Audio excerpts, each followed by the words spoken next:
Drink beer. Think beer. You're listening to Brew Bloods. Brew Bloods, episode 122. I'm Mark, and today on the show we have coverage from Index Fest 2017 in Dallas, the beer and music festival formerly known as Untapped. On this episode, Dustin, Jennifer, and myself talked to Chase Lewis from Tupps with some very big news for his brewery.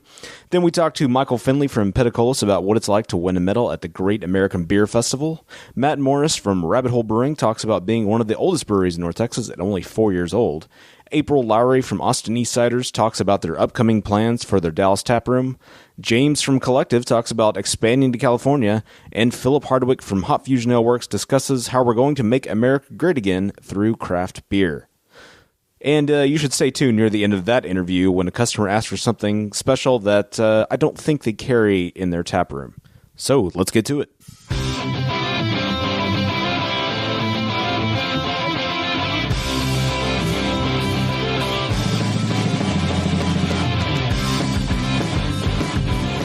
All right, so we're here with our semi-annual update with Chase from Tupps Brewery, one of our favorite breweries in the area. So you just broke some big news. Do you want to share it with the podcast? Yeah, so we just this past week finalized a deal with Benny Keith for distribution in North Texas. So Benny Keith is going to take from Waco up to the Oklahoma border, out through northeast Texas, and then to Wichita Falls. So it's huge for us because they are one of the premier distributors in DFW. They've done an excellent job growing other brands in DFW, so we're really excited about 2018. So what about Benny Keith convinced you to go with them as opposed to Andrews? They're both great people. I mean, we talked to people at both Benny Keith and both Andrews, and I mean, honestly, I don't know how you can make a decision because they both have excellent people, excellent brand managers. I mean, super thrilled and excited to be meeting with any of them. But ultimately, just, Benny Keith, probably initially showed a little more interest, moved it along a little more quickly with Benny Keith. So I think that was part of the reason. But I mean, I have nothing but great things to say about both. So last time we were up there, you guys were just getting your barrel program started. I think we've seen a few results. How's that going? The barrel aging program, it's developing slowly, but I'm really excited about what we're doing in 2018. One of the things we talked about recently was doing much more barrelage with different types of barrels. So we just came out with Full Grown Jack, which is our pumpkin spiced imperial stout, the pumpkin spice version of Full Grown Man. So what barrel fits with that? Is it a cognac barrel, or is it some other thing? Something that adds some richness and depth. Full Grown Scallywag is kind of a yet to be finalized recipe, but it's going to be coconut, vanilla, maybe oak aged, something like that. So for that, that would be a great candidate to age in rum barrels because it's kind of the pirate thing, right? Ombre, we're going to do that again in March, and so Ombre, that might be a good candidate to age in a tequila barrel, or I don't know, but that we're going to actively start exploring new barrels and possibly other beers going into barrels too. So McKinney Rye from last year, which is kind of more of a red rye barley wine, we might revisit that recipe and put that in some other kind of barrel, like a rye whiskey barrel. But right now, for those who have been to the brewery before, we have a small barrel aging room with like nice glass doors and windows and stuff, and so it kind of looks cool, but it's not super functional because we can only store about 14, 15 barrels in there. Our tool room now is being cleared out and insulated, so we can probably quadruple the number of barrels that we're aging in a temperature-controlled environment. So we didn't want to leave, 100 barrels sitting on the floor in Texas heat at 100 degrees. So we wanted to make sure that we had the right cellar temp and all that kind of stuff. So we're probably maybe 2 months away from fully insulating that room and really starting like a much bigger barrel aging program. But we are releasing Barrel Aged Full Grown Man in January. So that'll be the 2017-2018 release, which has been sitting in bourbon barrels now it'll be 13 months by the time that beer comes out. And then those barrels are going to get used again, and they'll be blended with the next round. So we'll have to buy more barrels. So there'll be a blend of fresh and reused barrels for 2018-2019 Full Grown Man. So initially, it's going to be the same quantity. We'll have like 100 cases of it that will float around town. Probably no draft, if any at all. But then, like I said, once we get the other room insulated, we'll be able to really amp up our barreling. So. And where are you guys sourcing your barrels from these days? Our first round of barrels actually came from a partner, a customer of ours, so we kind of partnered with a little bit on that beer. The guys that own Cadillac Pizza and that restaurant group, so they were the connection to get the barrels. So that was a great, connection for us. But there's a barrel broker. There's actually just a handful of barrel brokers that we've built relationships with. So they have access to a portfolio of lots of different barrels. They've got a menu, but all that kind of stuff's really expensive. The great way to go about it is to build relationships with local distilleries and wineries. So there's a winery in Southeast Texas, and I'm blanking on the name, but they've been doing some fortified wines and some other like big boozy wines that, and they've been aging their wines in barrels for a long time, and so they've got some, probably some really interesting barrels that we might, grab from them for less than you would pay from a broker, but. And then there's also a bunch of distilleries around town, too. So there's one in particular that we've been working on, kind of like we sent them some unfermented wort, and then they've distilled it down. It was actually Texas Shade, so it's there's a little bit of orange peel and coriander that kind of, it stays behind in the distillation, which I thought was pretty interesting. And they aged it in barrels for 6 months. And so we have a bottle of that at the brewery, and it's actually really good. Because I had no idea how that would turn out.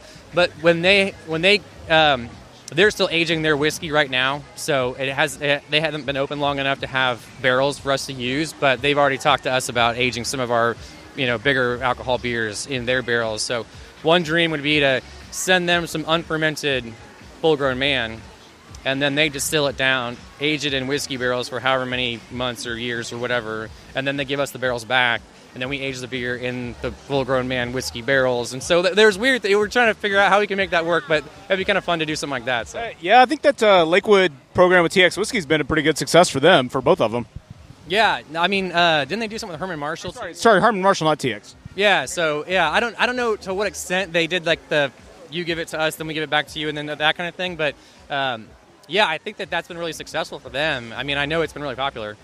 It seems like Witherspoon's a big player around here, too. Yeah, I haven't personally talked to the guys at Witherspoon. I think my brother might have, but yeah, I mean, they've great whiskey. They're on the up and up, and a lot of the breweries in Texas, DFW in particular, have been using their barrels. So yeah, definitely. So I'll ask you a question. We just did you read the article, the Central Track article about the state of craft beer in Texas. So how would you summarize the state of craft beer in Texas right now? Like, how have things changed maybe in the last couple of years since you guys started, or how do you feel about kind of the state of the union, as it were?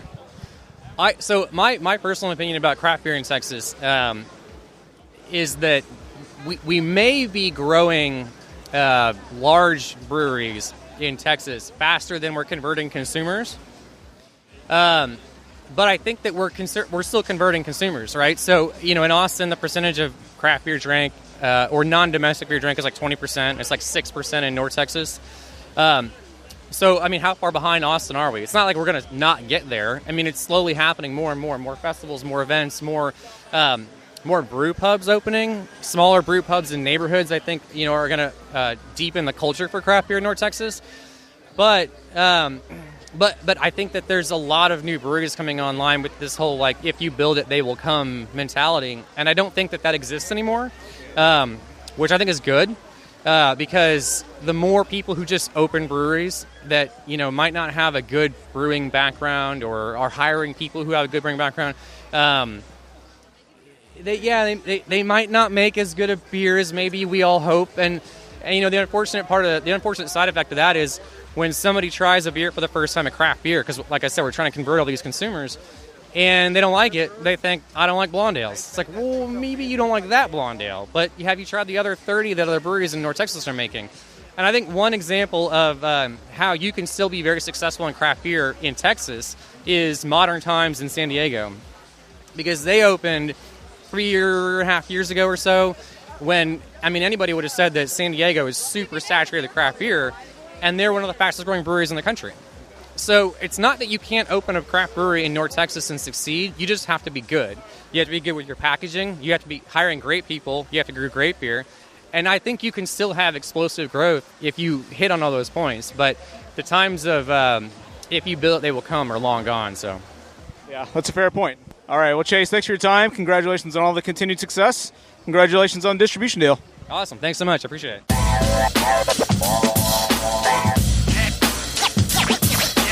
So I'm not like really.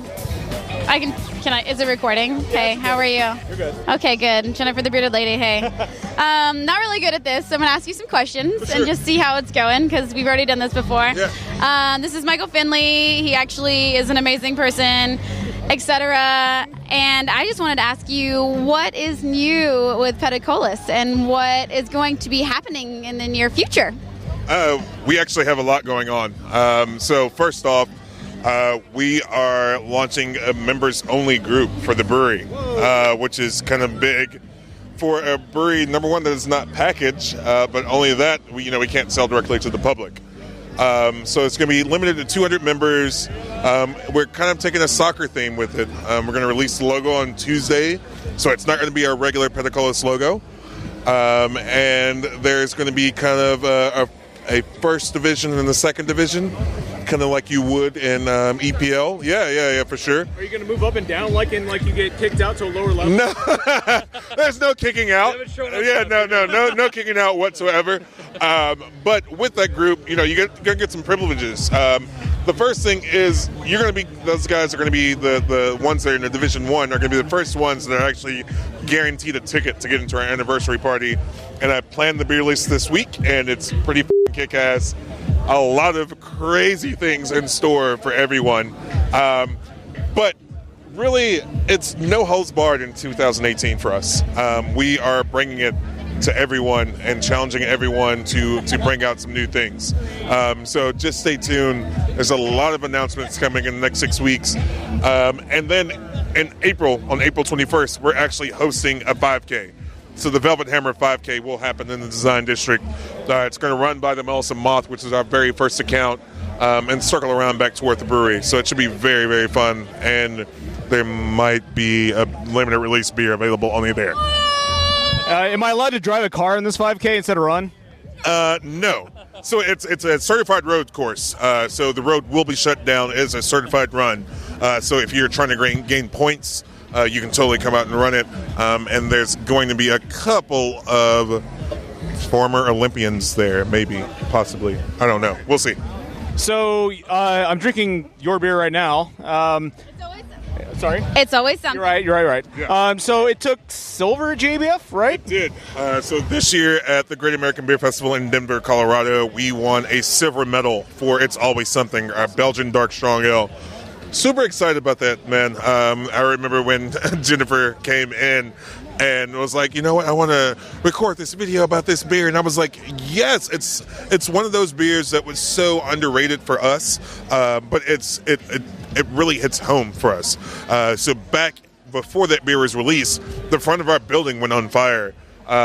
We almost had a hops shortage of Centennial hops. There was a Simpsons Dark shortage. There was so much going on. A car that was burned down.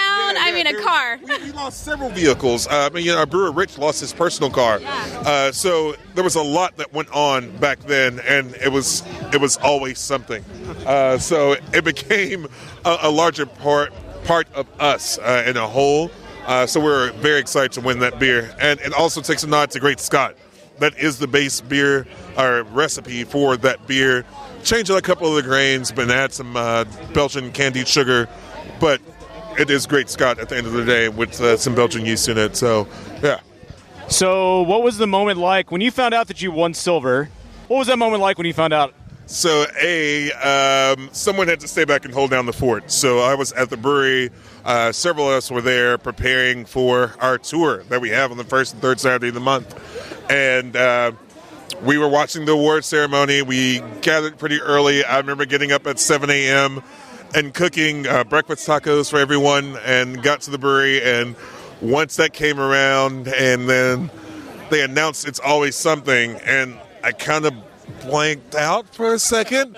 I didn't hear the No beer. You just blacked out just for like a second. No, totally. I mean, you're talking about it's 9:30, 10 or 10:30, 11 o'clock in the morning. So I definitely had a little bit of royal scandal maybe, but definitely had not been drinking all that much. And once I heard It's Always Something, kind of blanked out a little bit, and then I was like, did they say Petacolis after that? Like, I thought it was another beer called It's Always Something. And Georgina's like shaking me, like, yes, we won a silver medal. Georgie. Definitely cheers to Georgie. And then seeing, Michael, Melissa, and Jared, and Chris, and Chad, and all the other guys up on the stage, it was something else. Super excited about that win. So why aren't you wearing your silver medal right now? Number one, I don't want to be responsible if something happens to said medal. Someone, I'm not going to name who, actually called and was like, so you're still at the brewery, can you bring the medal with you? And then we're going to just hang it up over the sign. And I was like, hey, sounds like an awesome idea, but I am not going to be the person to say, hey, Michael, so we lost the medal. Just, it's not happening on my watch. And it's also not us. We don't boast or brag about things like that. I think there's been a couple of posts about us winning the medal in and of itself. But it's not, we don't even hang our medals in our tap room yet, So it's not us at the end of the day.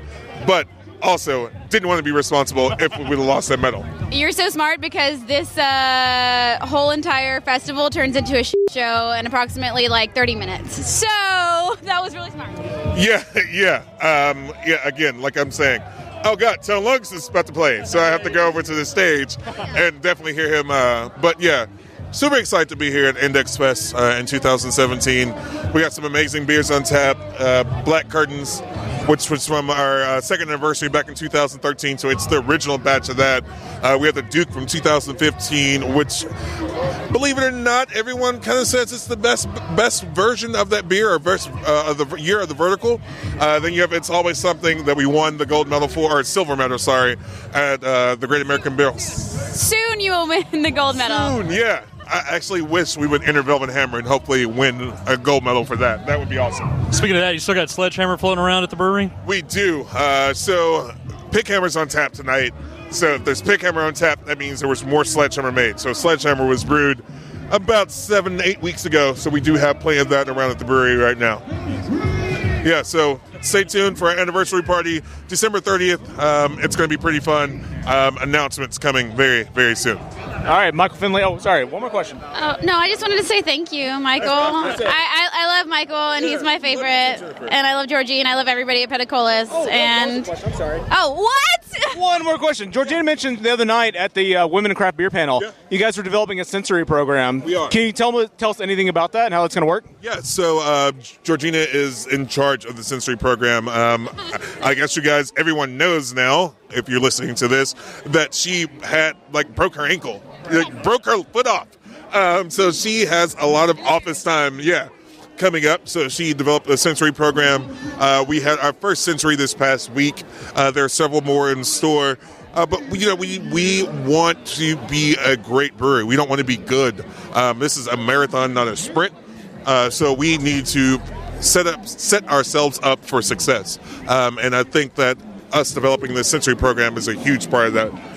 Craft beer drinkers are finicky, and the last thing we want is for someone not to have their great Petacolis experience that we offer that very first time of having our beer. Anything else? No, I love Petacolis. Michael, thanks for your time. Congratulations again. Thank you. Cheers.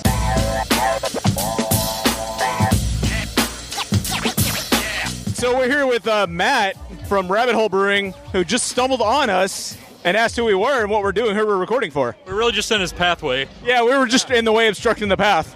Right, yeah, pretty much. I mean, it's a beer festival, and you're going to run into people. Yeah, and you just ran straight into me, smack on, so. So tell us what's new at Rabbit Hole Brewing. Well, let's see. Well, Rabbit Hole, we are about to turn 4. We've got our 4th year anniversary party coming up on December 9, and we've got a huge party we're setting up there. Pretty much everything we've brewed the last year, we're going to have up there serving. But what I'm really most excited about right now, we just re-released Jabberbock. It's our Maibach. It's a Maibach, Spring Bock. We released it back in the spring of this year, and it was so popular that people kept asking for. It's like, okay, well, spring, fall, summer, winter, whatever. Here you go. Here's your beer. We just re-released it. So have you seen since you guys are almost about to be 4, have you seen the scene change in North Texas since you guys started? Absolutely. When we started trying to form the brewery 5 years ago, there were 5 breweries in DFW. We were the 17th or 18th one to open when we opened in December of 2013. There are over 70 licensed breweries in DFW now. Amazingly, that makes us one of the oldest breweries in DFW, and we're not quite 4 years old. It's amazing the amount of growth that we've seen in the brief amount of time that we've been around. How have you seen taste change in that time? Taste? We've seen a lot of growth in the understanding. I go to all the beer festivals. I work most of these festivals. And when I started working them, I got a lot of the same kind of questions. But the 2 worst questions you can get at a beer festival, usually at the early part, what do you have that tastes like Coors Light? I got that all the time. Okay, what's your lightest beer? So you're coming to a beer festival in order to find a more expensive version of the beer you can already get at any convenience store. I don't really understand that mindset. The idea of a beer festival is to explore new styles, find out new beers. I don't hear that question nearly as much anymore. The other question I used to get all the time, usually towards the end of the festival is, and it was usually delivered in this manner, it's like, what do you got that's got the highest alcohol? Yeah. Okay, you need water is what you need, and an Uber. You don't need any more alcohol at this point. But I don't get much of that question anymore either. And it's more what are the IBUs on this beer, or what kind of malts did you use? I'm getting a lot more intelligent questions, which tells me that the people coming to beer festivals are learning about the beer that they're drinking, and that is just amazing to watch. And then conversely, when I was at We Are Tups a few minutes ago, somebody rolled up right behind me. I was getting a pour of the full-grown man, and this guy goes, "What the f*** is a full-grown man?" Yeah, no. You'll still get that. I don't even know. Yeah, you still do get that. We had one person at the end of a festival a couple of years ago that was so out of it that he wanted to. He saw that piece of purple cloth. Hey, you sell T-shirts here? I want that. It was our tablecloth. Yeah. But will you sell it to me? You want to wear a tablecloth? No, you can't buy my tablecloth. Wait, no, how much are you going to pay for it? $30? Okay, sure, fine. No, we didn't actually sell them the tablecloth. Do you guys have any new experimental beers coming down the pipe? Because you guys did brew with some rabbit items a few years ago, didn't you? Didn't you guys have some really experimental beers come out about 2 or 3 years ago? Not that experimental. I mean, typically the beers that we don't do a lot of beers that everybody else is doing. Our core beers, if you look at them, we don't do a blonde ale, we do a Kolsch. We do a brown ale, which isn't a really tremendously, popular style. Our IPA is a red IPA. It's not a standard traditional American IPA. Now, we also like to play with some of the other styles. The most recent one that we did was actually a collaboration with Hop Fusion. It's called DD214. It was done in honor of the 242nd birthday of the Marine Corps. One of our founders, Laren, is a Marine, and Macy from Hop Fusion is a Marine, and Quentin from Witherspoon is a Marine. And so the three of us got together and did a collaboration beer. It's a Belgian Golden Strong, aged in Witherspoon barrels, and we did a huge party over at Hop Fusion last night, which was the 10th of November. It was last night, and that was the anniversary of the Marine Corps, and did a huge birthday party, and unfortunately all that beer is gone. We sold all of it.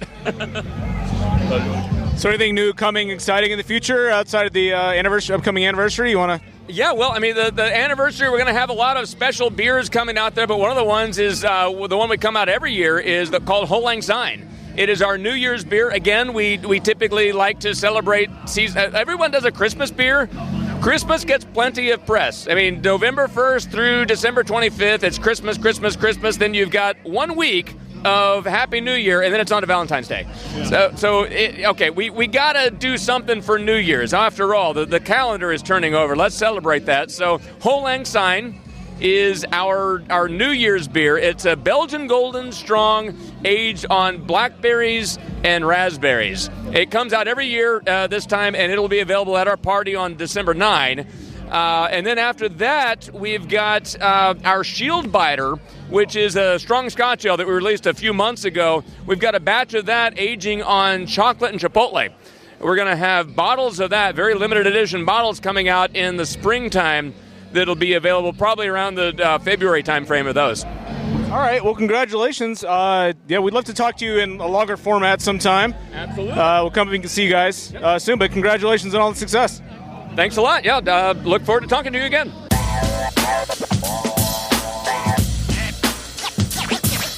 All right, we're here at Austin Eastsider's booth with April, aka Ape.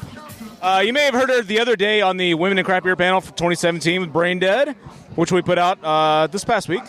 So, first of all, congratulations on all your success. So, what do you have planned for the Dallas market?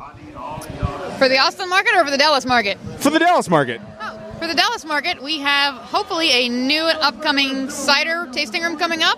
I cannot tell you the location, but I can tell you that we will have a tasting room within the next 365 days that will offer you not only our current offerings, but also some limited releases that you can only get in Dallas. We do have a couple of new flavors coming out next year, one for sure, but I cannot tell you what it is. So how much say do you have in crafting that tap room? I would say I have a lot of say. My boss would say otherwise. Can't give you a definite answer, but I do know that my company does like us to think freely and do a lot of creative things. So the exclusive ones that will be offered in Dallas, will the brewing be done here as well? Yes, they will be done here in the tasting room. So I'm interested to know, you explained this very briefly the other night, the difference between how you guys make cider and how, let's just say, other cideries make their cider. Can you elaborate on that point? Absolutely. So we make sure we have the finest apples and the finest cider apples. The difference is some cideries make cider from, let's say, just eating apples, dessert apples, like your Lady Smith apple or Granny Smith or whatever, just generic apples you get at the grocery store. Once you ferment those apples, those become very oversweet, and you don't really want to drink that once you ferment it. Our apples are cider apples, which are very tart and very small, similar to, I would say, like a crab apple. But when you ferment those do come out, the natural sweetnesses come out of those, and those actually are easier to drink and not as sweet as most commercial ciders. So is it super expensive to import those to the States? Oh, you have no idea. I have no idea. All I know is it's cheaper to have them pressed for us. They cold press the apples there in Europe and send us the juice, because it's much better for that to happen than they just put some apples in a bin and put them on a ship and then those get here, because by the time they get here they'd be not usable. So they do cold press all of the apples there and send them to us there to Austin, where we do all the fermentation and special magic. So I know you said on the panel that you're more of a beer person, and you were back in the day. You immediately dismissed cider. So what was the cider that convinced you that cider maybe had some potential? Austin Eastsiders. But was it a specific flavor or one specific cider? Actually, the hop cider. Once the hop cider came out, at first I kind of looked at it oddly and thought, okay, this isn't hoppy at all, so I don't like it. I don't understand. But then the more I had it, the more I realized, okay, if I really did put a Simcoe or a Citra hop into a cider, it would not be good at all. But then I learned that, our cider makers in Austin are genius, and they picked the perfect hop for the cider to make it brilliant. And that's when I fell in love with Austin East ciders. So, compared to other cideries, what do you think Austin East Ciders is doing right that maybe other cideries, not to name names, that are doing wrong that you guys are doing so much better, other than the apples maybe? Other than the apples, I'm not really sure if I can comment on what that would be. Fair enough, I'm just getting scandalous here. I missed the question. All right, you missed it. It's fine. No, I just what do you guys do better as far as cider making goes than maybe other cideries are missing, maybe that Euro guys do, that you guys do, and they're missing out on? I think that we take time to make sure that we pick quality apples, and we source from the best orchards that we can get from. and make sure that we can do the best that we can. We do very high quality testings and just quality control. Repeat everything until we get it right, because we're not going to put anything out there until everyone on board agrees that it's 100% correct. And one last thing, I'll let you go. You mentioned back after Prohibition, they cut down all the national cider trees here that, a lot of the guys are using dessert apples or whatever. Has there been any effort to replant those kinds of trees here, or is it just going to all be imported for the future? By your expression, I'm guessing maybe you're... Can't say. You can't... No comment. All right. Well, congratulations on the success, and I'm sure we'll see... Oh, anything you want to mention coming up? I think we may have covered it all, but I want everyone to please keep their eye out for the Austin East Cider's new tasting room coming up in 2018. All right. Congratulations again. Thank you.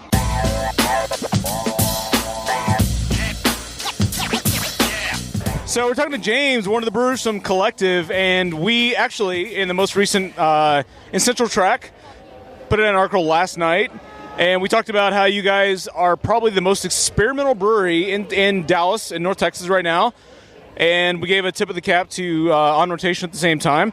But what I said about you guys... That Sati beer over there is killer. I love the Sati and the Sticky Beak. Dude, those guys over there are making some really good stuff, too. I go in there. Yeah, what I said is I want them to do more. Like, you guys have a full board of what I said was square peg, round hole situations that you don't think is going to work, and then it does. And then On Rotation, I'm like, I want you to do that, but keep adding on. Yeah. Also, too, you guys don't taste the stuff that doesn't taste good and gets dumped. So that's the other thing. You guys are like, oh, yeah, everything tastes good on the wall. Yeah, there was some stuff that just didn't work out. So what didn't work out? A lot of it's mostly just the process of brewing the beer. When you're working with bacteria, it's very hard to keep everything under control. Like, it's a lot of hoping what you plan and you tried and you know what to do with works. Because sometimes things just don't work out. And that's what sour beer making is. Every sour beer brewery will tell you that. So, okay, you guys have had some big news in the last week. You guys are expanding to California. Yes. I'm kind of interested to know how that came about and what do you think that means for Collective? So for us, it's mostly about the idea. We're I guess large format, small package is the best way to put it. Our beer comes in 500 ml bottles. It's not a 6-pack. Here in Texas, that's a hard sell a little bit. Yeah. Other markets are more experienced. California's been brewing sour beer out there for 15, 20 years now. You've got breweries like Lost Abbey, and you've got breweries like the Rare Barrel that just launched, and they're doing all this stuff and getting some national recognition. So we figured go to markets where people already like the beer, and we're going to festivals out there, just kind of getting our brand out a little bit differently. We're just a different brand in a market that's not exactly where we fit in, so we figured go put our beer in other places that fits, and that's what the owners decided to do. And as all of us who work there are all behind it. We want to see our beer all over the country, and that's hopefully international. I mean, that's the other thing too. Is like we brew a beer with ramen noodles. Like, why not put that thing in every damn ramen store across the entire globe? Like, so do you guys feel like? I mean, maybe this is not a proper analogy, but do you feel like you're a square peg in the round hole of Dallas, or not Dallas, but North Texas in general? A little bit, and people love our stuff, and that's what's great about going to festivals like this, because people do come by and they tell you how much they like it, and so that's what's awesome. It's just also one of those things, like I said, it's a hard sell for a $10 bottle of a pint, on a shelf. People just don't always want to pull the trigger on that. Some people are still just experiencing, they want 6-packs, and that's how it works. So it's a market that's growing and expanding, and that's the other problem too, is, everyone out here is new. Everything is new. There's always something new. And so keeping up with that whole new thing right now is also the other thing. Everyone's brewing new. Everyone's coming in that's new. I think we had like 60 label approvals last week of new beer. Yeah. That's going to be shelf space. That's going to be tap space. Everyone's looking to compete, and it's not so much competition. It's just, hey, we brew good stuff. Come try it. We want to be here. People want to drink it. Hopefully people want to drink it. So from a price point, like Prairie, you guys are of a similar price point, right? So what do you feel like the challenge is between you guys? Obviously, Prairie does a lot of stouts and big, bold, probably easier drinking, maybe less challenging than Collective is. Other than that, what do you think the challenge point is between you guys and Mary Prairie, which, like I said, are of a similar price point? Well, first off, BJ and Mike were at our place last week. We love those guys. Through disc golf, ate barbecue, drank beers. They're great people up there at Prairie. I just think for them, they had time, I guess the best way to put it. I mean, they've been around longer. They've grown. Plus, they're putting out a product with a brewery that's already established other brands. Like, they're establishing new brands as they've already had old standards. So for them, expanding isn't completely unheard of. But talking to those guys, man, they just, plus too, like, I talked to Mike, their guy, and we were talking about sour beer production. He still loves what he does, and he's making sour beer, and he loves the experimental aspect of it. I mean, we use fresh cultured pitches. He was telling me they're still growing up all their lactobacillus off of wheat. And I was like, man, I cannot believe you're doing that on a 50-barrel brew house this size, how much you're producing. He goes, I'll tell you what, we do toss some, but we do love what we get, and when we brew it, we know what we're doing, and we're getting it done. And I'm like, all right. As far as price points go, I can't say I know everything about price points. I don't run the business, but I just think when it comes to shelf space, everyone's got their own thing, and it just hopefully people do the research to look at what they're getting, and they realize why the price point's what it is. If a beer sits for 6 months in a barrel, and then it gets moved on, and it's not a bourbon barrel beer, but it's a wine barrel aged beer, or it's a foeder beer, full mixed cultures, all these things that went into it. It's not a cheap process to make it. That's why it's going in these nice, pretty packages too. I mean, we're also not trying to skimp out on just making a 12-ounce bottle with like a foil wrapper or anything like that. It's something we put time and effort to, even with the idea behind every design. So this is more of a broad question. We live in Lake Highlands, so we have a lot of experience with Dallas. We deal a lot with Petacolis, Lakewood, Deep Ellum, that kind of stuff. And we were asked in that same Central Track article you mentioned, kind of what is the state of the Dallas brew scene. So we kind of discussed that. We discussed Dallas more specifically. We don't get out to Fort Worth as much as we'd like. Fort Worth's a great city. We just don't make it over there as much. So I was kind of curious. I know we have North Texas as a whole, but can you speak more to maybe how the Fort Worth scene has kind of blown up in the last few years? I have no problem talking about that because actually the brewery reporting right next to you right now, Hop Fusion, they're 3 blocks away from us. Rar & Sons has been around for 13 years as of last week. They're 5 blocks down from us. Martin House is about 1.5 miles away. Wild Acres is about probably 3/4 of a mile or a little right around that. I mean, my birthday the last 3 years, my wife and I get on our bikes, we park at our place, and we ride a bike to every single one of those breweries on a Saturday because they're that close together, and that's how the kind of town Fort Worth is. You can do that. And I just think people don't realize that about us. Like, I really don't go out to Dallas much either, mostly just because I find myself being an old man who doesn't want to go to a bar. I go to the breweries that I like. I do go to Petacolis. In fact, with Father's Day this year, my family surprised me with a bike ride in Dallas. We went to Community at Petacolis, Noble Ray.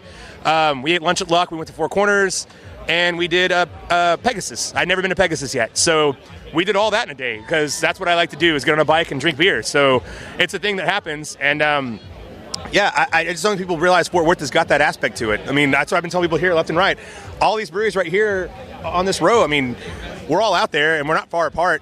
Come drink, like, try it out. Like, it's really not that hard. You can even get a hotel room and just go to everything in Uber, and it's not even that going to be expensive for an Uber. Like, everything's right there. And frankly, you guys probably have a better downtown anyway, so it's a lot more mobile and a lot easier. Yeah, there's no doubt about it. Okay, not probably. You have a better downtown. It's free parking at the meter after 6 o'clock. I mean, come on now. Like, that's awesome. So I find this about, in general, just the I feel like Fort Worth in general, and probably the Mid-Cities by extension, are kind of an undervalued area of, especially North Texas. Like, it's such a great. It's such a great. No, it's fine. It's such a great. Just community people like that. Right? Yeah, such a just like I don't know what the right not low energy. Because trust me, like I'm super excited because buddies of mine who I know from other breweries that have been around. Chill, maybe. Yeah, other breweries who have been around and industry-wise. I'm looking forward. I have a lot of really good friends at Turning Point that's going to be opening in the Mid-Cities. I live in the Mid-Cities. They're going to be about 6 minutes from my house. I now have a new place to go to on the way home from work. Like, that's going to be awesome to me. The places in the area that we go to, it's similar. I mean, I don't feel I have to leave a lot to go find good beer because there's places in the area that even buy our sour beer that put it on tap. And, you kind of worry about whether or not that's going to go over in a small suburb of greater culture you would think in Dallas. But there are places that buy it and places that sell it and places that love it. So it works for me. I live in the Mid-Cities. That is my neighborhood. My kids go to Colleyville. I don't live in Colleyville. I live in Euless. Trust me, I don't pay those. I pay those taxes. I don't pay that. It just feels like Dallas is always like the marquee city, and there's so much around the area that is always left out in the branding of North Texas. Well, for me, I didn't realize until I started helping out with sales and doing stuff like that how much is actually in like McKinney and Frisco and Allen and. I mean, there's a whole bunch of open space. Places are going to be popping up over there all the time. And I had no idea there was that much out there until I started driving up 121, hitting all those spots. And then suddenly I was like, wow, growler bars, beer bars, just everything out here. It's growing that way too. So who are you, outside of your own brewery, of course, who are your favorites in the area? I could tell you who my favorites are. This is not like picking favorites, but Manhattan Project actually has been brewing my new favorite IPA since I had Atomic Alliance. That has been one of the most solid things I've had, and cool, just best beers. My family and I actually do family game night once a month at Community, and I'm not kidding. Like, my 11 and 13-year-old kids come with us. We buy food, we go out there, we play games, we get to drink some beers. I hang out with my friends who are there, chit-chat, love that place. And they're Wit n' Wild. If anyone hasn't had that beer yet, that Wit n' Wild is one of the most solid, like, Brett beers anywhere. Dallas. Bitter Sisters, dude. I love their red. I go drink that red all the time. That red, my wife just bought a 6-pack of Hissy Fit last night, actually. That's what she wanted to drink. So, Bitter Sisters does really great stuff, too. Love all that. Like I said, I go to the breweries that are easy to go drink to, and that's what I'm talking about right now. The ones that I like to go to, hang out, meet the people, and I know the people. Pedicolis, I go there, too. Those guys are great. But, yeah, I mean, for me, it's like it's Community is my Dallas brewery for the most part. That's, like I said, we do family game night there. That's kind of our thing. So we'll let you go after that. We got a lot of build up over here. But so what's something you would like to see Collective try? Because you guys are kind of on, when it comes to brewing, you guys are kind of on the fringe of perhaps taste palates, things you would not expect. So what's something you want to try or have tried that maybe you have not been able to make work yet, but you think can work, if anything? Man, I'll tell you what, it's this, everyone keeps talking about this New England IPA style thing, and everyone wants the hazy, juicy stuff. We did Brett Shake, and we did it our way. We did it with Brett, and we liked it that way. So, was that a milkshake IPA? It was, yeah. We did it with lactose sugar. We did it with vanilla bean. We used Mosaic lupulin powder. It was a milkshake IPA. We did it with Brett, though. That's kind of what we wanted to make a beer that everyone wants to try. We wanted to make it our way. And we ferment with Brettanomyces. That's our yeast of choice. Different variations of strains and stuff like that, but that is our yeast of choice.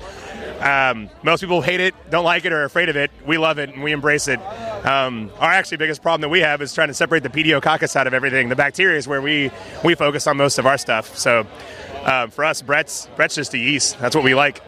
Well, anything, just to wrap it up, anything you want to announce about coming up at Collective you want to celebrate or pimp or whatever? I mean, we just hit 3 years for our anniversary beer. The American Sour Red is now out, our 3rd-year anniversary. Every year we've done that beer, so check it out. It'll be all on the shelves. A few places got draft of it, but cases are going everywhere. So check out American Sour Red, and if you haven't ever had cup of beer, man, we make a beer with ramen noodles, just as a heads up. It's a damn good beer. Yeah, it's a ramen noodle goes in, man. I mean, it go to work, but it works. Oh yeah, dude, trust me, I get asked all the time when I go buy those ramen noodles at Walmart. Do you work in a soup kitchen? No, I brew beer.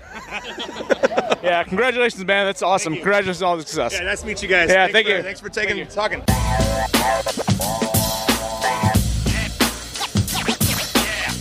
Collective, we're literally all right there. Oh, yeah. Yeah, so James was just talking about Hop Fusion. You guys, did you say you're coming up? You're James Collective? James from Collective, yeah. He said, you said your guys are coming up on your first anniversary? First year anniversary will be the 25th, the day after Thanksgiving. Okay, so I'm not familiar with you guys at all because, as we were telling James, we're in East Dallas, and it's a bit of a haul, especially when you're drinking, to try to get to Fort Worth and drink unless you're like hopping on the Dart, go to the TRE. Yeah, maybe the TRE will help it out, yeah. We are the last stop on the TRE. Oh, perfect. So come out, go to us, go to Collective. You can hit RAR if you want to. You can also, there's 2 distilleries all right there. Get your drink on a Saturday, and you still can get the TRE and come back to Dallas. Yeah, we just haven't done that. It's something we've been meaning to do. We just have not done it. So tell us what Hop Fusion is all about. Well, you want the long answer or the short answer? Give us the long answer. Right, so Hop Fusion comes out of homebrewing. So all you homebrewers out there, if you want to follow your dream and do something, this is proof that it can happen. So our founders are Macy Moore and Matt Hill. They're part of a biking club called the Night Riders in Fort Worth. And from there, they became homebrewers. And from homebrewing, they graduated to another brew pub out in Fort Worth that I used to work for and several of the other employees used to work for. And so we all kind of came from that central culture or location. And from there, basically, at that point in time, and still these days, IPAs are all the rage, especially like East Coast IPAs and then hazy IPAs and West Coast IPAs. So we wanted to do something like everyone in Fort Worth. We're going to do something different. And so we focus on hop fusion beers. Like, so basically you take our hops that are in every beer and then we try to find other flavors to mix with those that will either bring out those hops or change the entire character of the beer. Like you just had the Coco Añejo. A lot of people are doing coconut stuff, but in a second I want y'all to try the Feisty Blonde as well. And hey, can you actually pour them some Feisty Blondes? Sure. The idea is that we can do all kinds of flavors of beer. Beer is like bread, and beer is like pasta, beer is like wine. And it feels, just on a blonde front, it feels like blonde is a very bland category in general. Right. So that's why I want you to try these blondes. You're right. Blondes are, they're usually from Dallas, sure. And they're usually about a 4.5 or 5% ABV. They are a lot of gateway beers. Gateway Blonde, sure. Dallas Blonde. You have so many blondes that are, the equivalent of the beers that get you into the market or that introduce you to craft beers. My gateway beer was Fat Tire. Sure. From that I graduated, and so that's how we approach blondes. But blondes, you're right. Blondes kind of become your generic bland kind of beers. They become your, if someone wants a Miller Lite, you usually give them a blonde. If someone wants whatever, a lager, and they don't really know if they're not educated about craft beers, blonde is a good way to steer them. Or like a Mexican lager. Those are two directions that you can get people in. And so we wanted to do that, but we also wanted to make it attractive to a true craft crowd.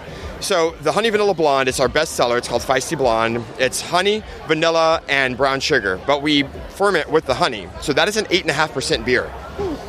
Wow, yeah, that's way out of category. Usually, like you said, it's like between 3 and 5%. Right, and so we get a lot of traction from ABV whores. And that is, I'm an ABV whore. Size queens? Yeah, size queens, exactly. if I go to get a beer, I have two options, and one is a high ABV and one is a low ABV. I'm gonna go the high ABV. Yeah, I understand that too. Yeah. You want to get your bang for your buck. Right, well, because realistically, if you think about it, if you have one high ABV beer, we're all kind of big dudes. We're all big dudes. We all have beards and yada yada yada. Well, we're trying to drink two Michelob Ultras in one beer. Yeah. If you think about it from an ABV standpoint and a calorie standpoint, and I make that argument all the time. It's like it's cheaper because you don't need as many. Yeah. And you don't have as many calories because you're not drinking as many just watered down beers. It's filling. It's not as filling. And you get flavor out of it. Yeah. And I can't say it's a very flavorful blonde. This is damn good. Thank you. I appreciate it. This is probably the best blonde in Dallas right now. Thank you. Just don't say that to Dallas. To other breweries? Yeah. I love this guy. I love this. In certain neighborhoods in Dallas, yeah. But I'm saying, this is, I've said it's the first time ever having this. This is wonderful. Thank you. This is very, you can, when you say honey and vanilla, you can taste it right there. Is it local honey? It's the honey is out of Temple, so it's more or less local. Yeah, it's more or less a local. It's close enough. Yeah, we go down every Monday and pick up multiple 55-gallon drums of it. Wow! And it goes in right after the mash. It goes in with the whirlpool. So as we're whirlpooling into the fermenter, that's when it goes in. So you get a good blend of it, a good mix. And it's this is damn good. Thank you. I appreciate it. It is a really good beer. Yeah, and see, we've talked about a lot just the growth of the North Texas brew scene and that kind of stuff, and I feel like probably circa, 2011, 12, you could be a generic brewery that came out with a generic, here's an IPA, a stout, a lager, and a Kolsch, or not even a Kolsch, it's probably too experimental, but let's even say a blonde or something. But nowadays, I think doing things like you're talking about here with the blonde, I think that really makes you guys stand out. Is that kind of your focus as well? Exactly, that is our focus, because you don't have, just because you need a beer that's palatable to a lot of people, it doesn't have to be boring. I love, on a summer day, sitting outside, I like a Kolsch. It's a nice, crisp, clean beer, but we don't do any quote-unquote true-to-style beers. Why? There's no need to. We're not trying to impress some judge at a German festival or German competition. It's just that's not what we do. We have no desire to. Plus, that's been done 1,000 times. Exactly. Now, we may not win awards for a true Kolsch. We may not win awards for a true blonde or anything like that, but that's not... Oh, there you go. Awards are nice. They're great. We We would love to have left JBF as one of the Texas breweries to have an award. We didn't, but that's okay, because we've won at the U.S. Open, we've won several other awards, we've won several impressive shows, and the way that we've grown shows that people appreciate the product. Because when it comes down to it, it's not really about what awards you get, it's really about who wants the beer. And if you want the beer, then that's the whole point. And so we're like everyone else. We come up with ideas and we try them out, and we're like, that was a bad idea. All right, scrap that one. I mean, we have a whole, we have a fermenter full right now. We're like, what do we do with this? I mean, do we try to make it into something else? Do we, and what is it? What's the problem with it? Well, I don't know what we're doing with it yet, so I don't really. Can you say? I'm not. Well, you can't. That's fine. I can't really at the moment, because it might be a dump, and I don't want to put anything out. Honestly, it may just be a dump because it just. It's a beer that people probably like, but we don't really know what to do with it. It's got, I wouldn't say problems, it's just not. It's not what you want it to be? Right. Well, we have an amazing brewer, Adam, and he is Matt and Macy too, but Adam's he's our day-to-day brewing. And if the beer isn't up to his standards, we have to debate what we're going to do with it. And we actually have a pretty strict clarity standard. So if we have a beer that comes out and it's not the clarity we want, we're willing to dump it. But we may do it as a blend, we may do it as a flavored something, and our flavored beers, we're okay with the color change, but in anything that we feel should be clear, we won't put it to market. So just because it, as an example, like a Kolsch. If you're drinking a Kolsch and you can't see through it, it's kind of weird. Yeah. And so that's what we have to consider. So we have and that's kind of our standard as far as that goes. So that makes sense. Just regarding distribution and expansion and that kind of thing, are you guys focused on staying in the Fort Worth area, or do you guys want to blanket North Texas? Do you want to blanket bigger than North Texas? To be entirely honest, we're Full Clip has helped us out a lot with this. We're all over DFW. 3 months ago when I came on, we were at 420 locations. As of yesterday, we're at 440 something. We'll be at 600 before the end of the year.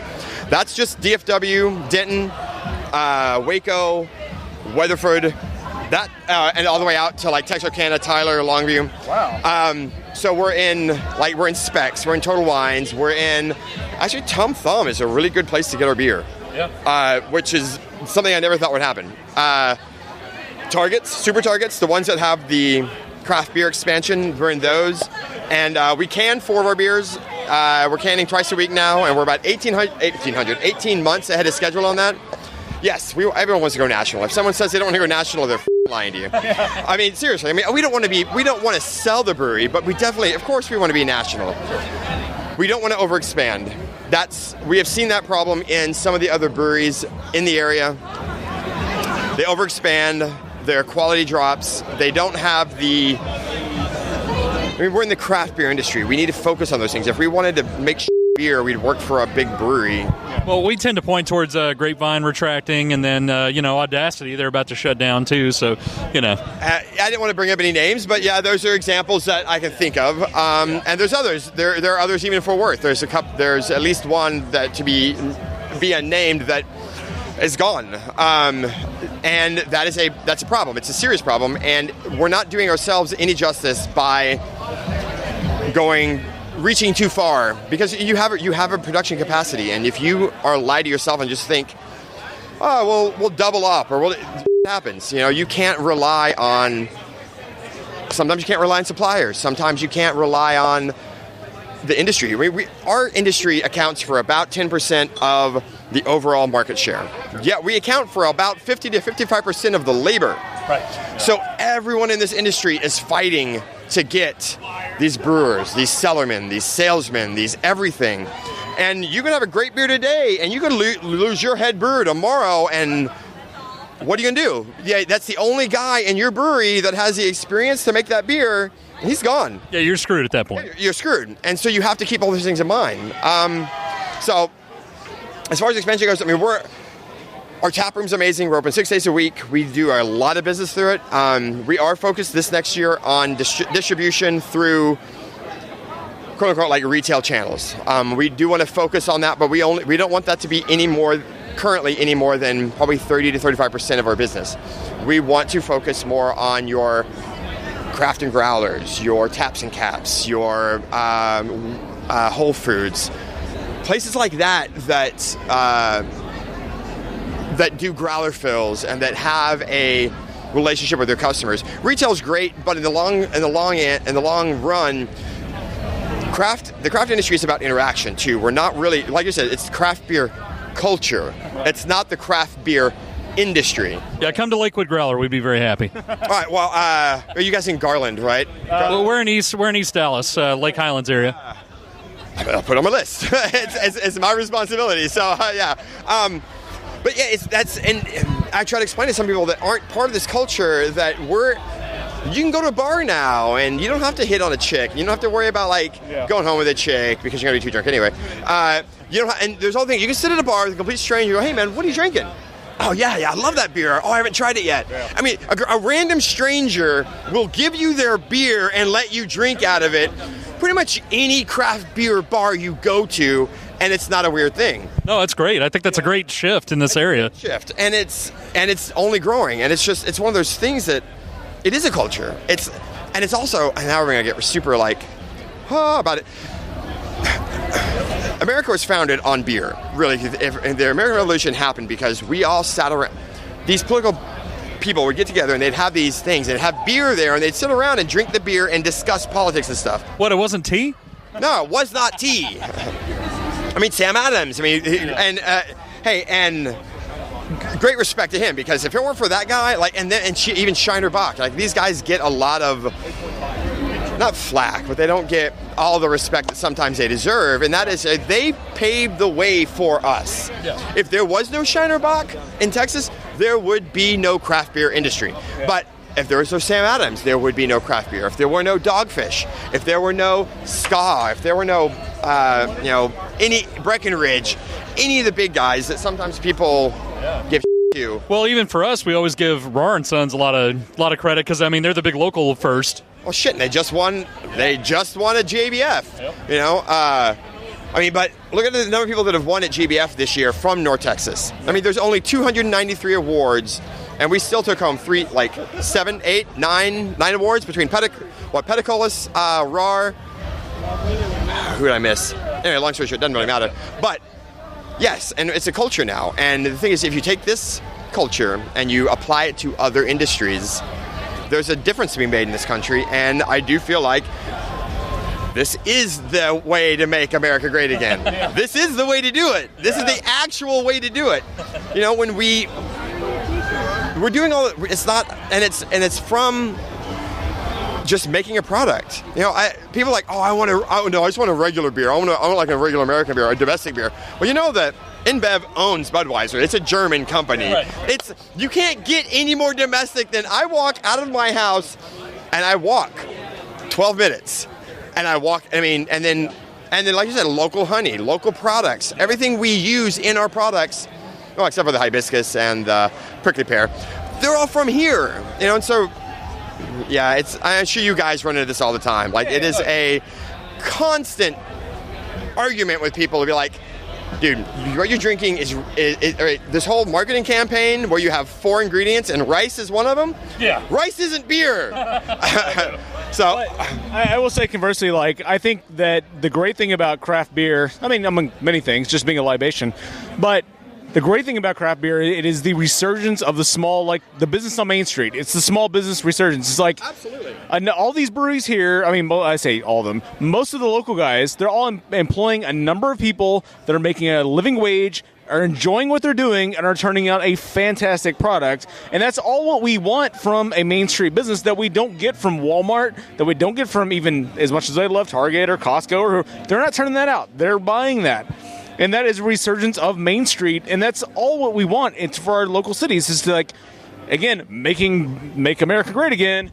That trite phrase, that's what it's all about. Yeah, and this, and I guarantee you, the craft beer industry trumps all the other industries when it comes to the way to do business, so to speak. So to speak. Yeah, I just had to throw the Trump. Pun intended. So the whole thing is we don't do everything right.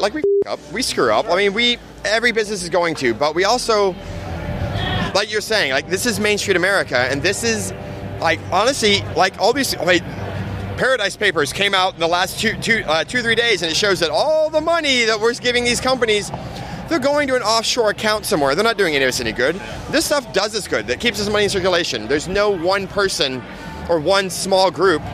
Like if you consider 2 out of 10 to be those are our owners. I mean, you can come into our brewery any day and ask, can I talk to Macy? Can I talk to Matt? And I'm like, hold on a second, let me grab them. Yeah. And you can't go into if you try to go into a Target and ask to talk to the manager, you're gonna stand there for 20 minutes. And it's just not, we don't want to be faceless. No, I mean, and honestly, you look at a lot of the big craft people, they're not faceless either. And they've kept that going. Like Fat Tire, that's, I want to say Boulevard, it's not. It's not Breckenridge. It's, who owns Fat Tire?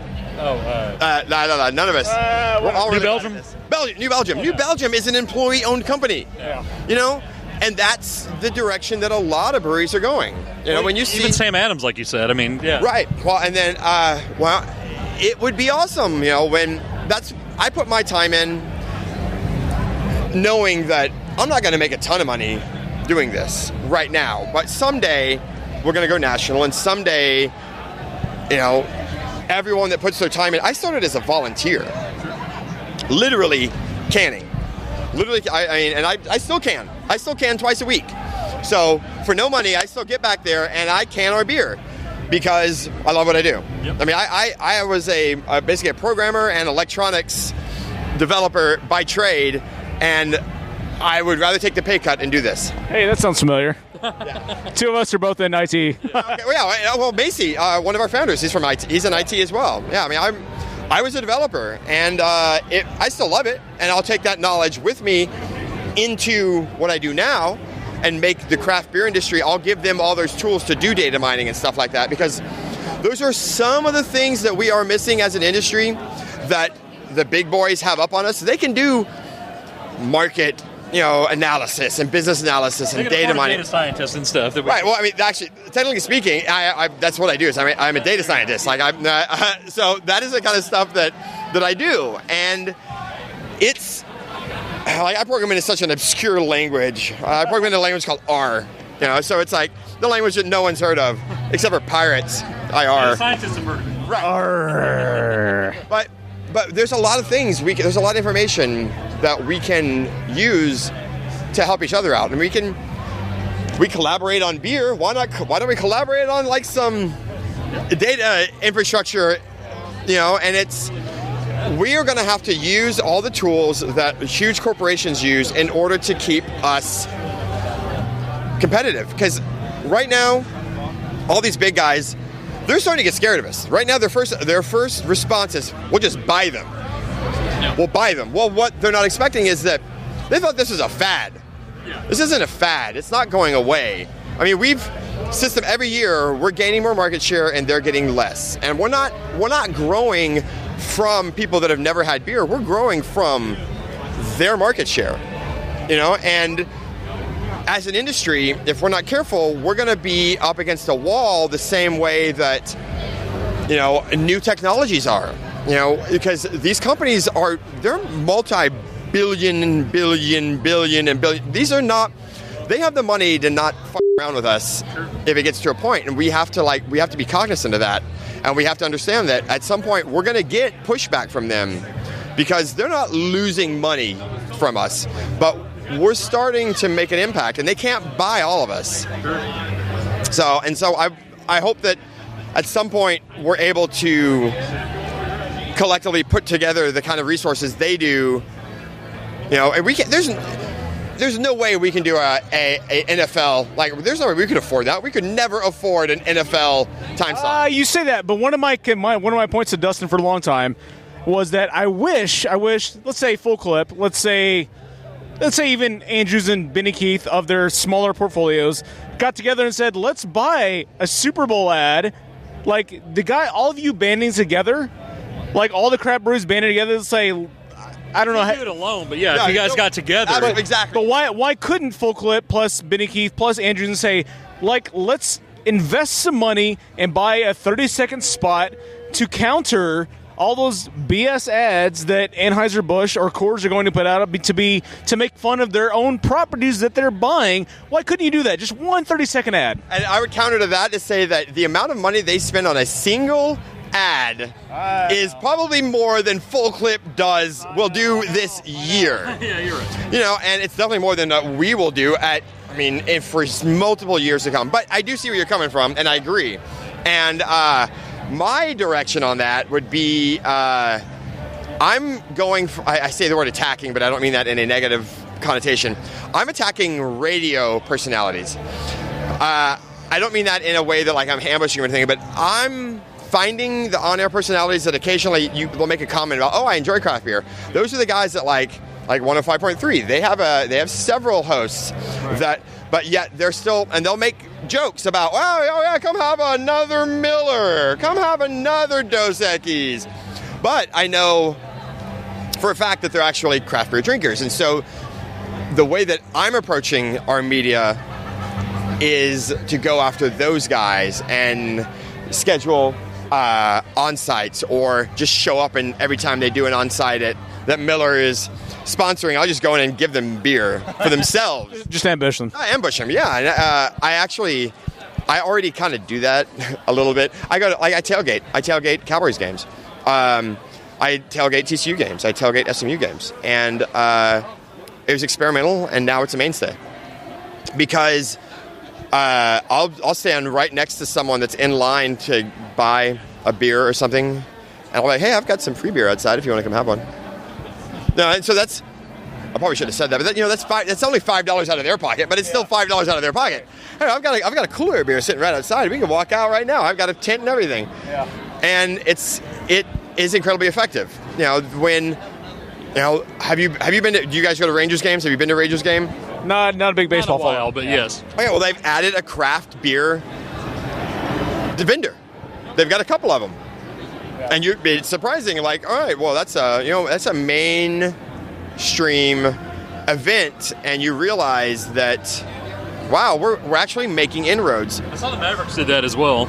Yeah, actually, I just did it. I was just at Arcade Fire, and it was all Benny Keith stuff, but it was still Benny Keith's craft portfolio. Yeah, right. And I sat there and talked to the Benny Keith rep for a while, and they're like, yeah, we just keep adding more people, and it's kind of crazy. That's good. I mean, one day, if we want to get down to it, Wild Acre is a Benny Keith company. It's just thinly disguised as a former, I think it's the CFO that stepped down to start Wild Acre, which is not, I'm not talking shit, but I'm just saying that these large companies are realizing that this is a serious industry.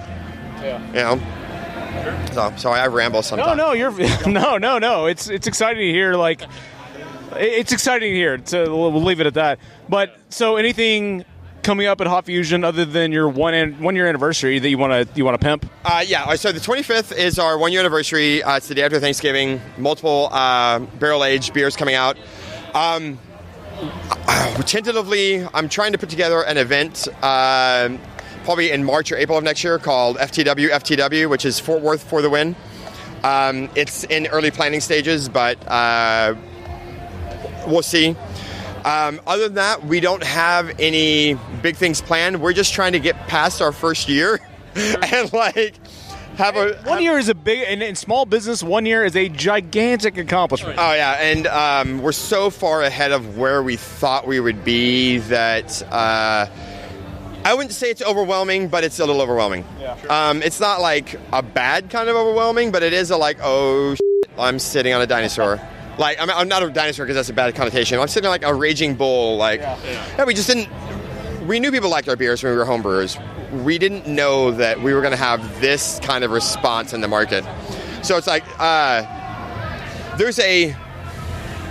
had you guys heard of us before today? Or I'd heard of you, but again, we don't get out to Fort Worth because we're in East Dallas. It's right. A haul, it's a drive, it's dangerous with drinking. Right. Well, no, and there's a lot of really good breweries around, so it's not that surprising. But you should talk to our marketing guy. Oh wait, that's me. About why you guys haven't heard of us. It's something. It's another challenge. I mean, there's so many good bars out there. There's so many good growler fills. there's only so many places we can get to. Full Clip does a great job of it, but they have a big portfolio too. Like, they can't get us in everywhere. And if you haven't heard of us or you haven't had the beer, who knows? When you buy new beer, it's a crapshoot. Sometimes, you can go on Untapped, you can go on Beer Advocate, but that's not necessarily. I mean, hell, our highest rated beer is our water. It's got a 4.85 on Untapped. But I mean, all of our other beers are mostly above 4s as well, except for I think 1 or 2. But still, it's hard to judge because everyone loves. People usually go on Untapped. They pretty much already know the beers they like. They're like, unless they really don't like a beer, they're like, this beer, they give it a 2. But for the most part, it's kind of hard to quantitate that. And Untapped is really interesting because they don't want to give you any of their data. They have an API, so I had to just fill out a request to have access to their API, so I can quit hiding it behind proxies and stuff. But so basically, I'm trying to, I want to do a couple of like data mining and also some promotional related apps. So there's a whole process, and this goes back to the whole thing about like collectively what could we do, and Untapped doesn't want to give up their data right now. So hopefully that's going to change. I'll be right back. It's all right. We'll What's on? Cocaine. Cocaine. There's no cocaine. This is the best tent in the festival. Oh, thank you. Appreciate it. This is ridiculous. Right on. I thought you'd lost something for a second. No, we were just saying this is the best. Thank you. Best lineup. It's in the beer. Sorry, I thought we were having issues for a second there. Well, we are, because you're keeping cocaine to yourself. Right, fair enough. Fair enough. Fair enough, my ass. I'd make more comments, but I don't know if I'm being recorded right now. No, Cheers. all right. Well, thanks for your time.